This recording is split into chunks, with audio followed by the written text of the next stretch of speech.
Hi எல்லாருக்கும் வணக்கம். இது புதன்கிழமை ஈவினிங் எடுத்த வீடியோ. தண்ணி வந்துச்சு. தண்ணியை பிடிச்சி வச்சுட்டு அக்கா நொங்கு எடுத்து கொடுத்துட்டு இருந்தா. அப்பா வாங்கிட்டு வந்திருந்தாங்க. இந்த நொங்கையெல்லாம் குட்டீஸ்க்கு எடுத்து கொடுத்துட்டு அந்த நொங்கில் இருக்க பட்டையை உடம்பு ஃபுல்லாக தேய்ச்சி விட்டா வேர்க்குருளாக போயிடும். அதையும் தேய்ச்சி விட்டாச்சு. இந்த நொங்கு வண்டி செய்யறதுக்காக தான் நொங்குவே வாங்கிட்டு வர சொல்லியிருந்தாங்க. அதுக்கு தேவையான குச்சியும் வெட்டி எடுத்துகிட்டு போய் அப்பா கிட்ட கொடுத்து நொங்கு வண்டி செஞ்சு வாங்கிக்கிட்டானுங்க. அந்த நொங்கு வண்டியை செஞ்சு வாங்கினதுக்கப்புறம் தான் அவனுக்கு ஒரு ஹாப்பியே. நல்லா ஜாலியாக விளையாண்டுட்டு இருந்தானுங்க. பெரியக்கா பையனும் வந்திருந்தான். 2 பேர்த்துக்கும் செஞ்சு கொடுத்துருந்தாரு. விளையாண்டுட்டு இருந்தானுங்க. நானும் பூ பறிச்சிட்டு வந்து கட்டியாச்சு.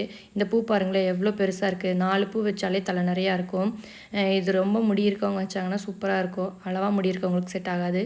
இந்த பூவும் கட்டி எடுத்து வச்சிட்டேன். அம்மா வெள்ளைப்பூடு வாங்கி காய போட்டிருந்தாங்க. கொஞ்சம் ஈரமாக இருந்துச்சுன்னு அந்த வெள்ளைப்பூட்டையே எடுத்து வச்சிட்டேன்.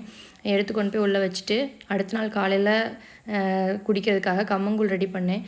கொஞ்சமாக கம்பு எடுத்து நல்லா வாஷ் பண்ணிட்டு மிக்ஸி ஜாரில் போட்டு அரைச்சிட்டு கொதிக்கிற தண்ணியில் ஊற்றி உப்பு போட்டு நல்லா கொதிக்க விட்டு நல்லா வேக வச்சு எடுத்துக்கணும். வேகாமல் சாப்பிட்டோன்னா வயிறு வலி வந்துடும்.